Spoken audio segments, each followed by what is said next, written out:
দুপুর বন্ধুরা, আজকে দুপুরের লাঞ্চ থালিতে কি আছে চলুন একবার দেখে নিই। প্রথম পাতেই রাখছি একটু শশার টুকরো, করেছি উচ্ছে ভাজা, আছে বেগুন ভাজা,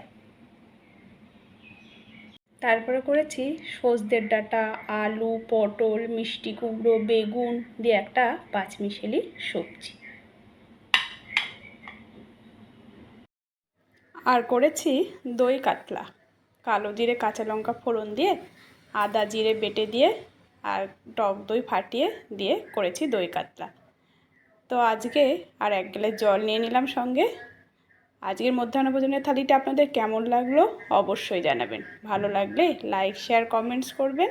সবাই সাবধানে থাকবেন, সুস্থ থাকবেন। দেখা হচ্ছে অন্য কোনো ভিডিওর সঙ্গে। বাই।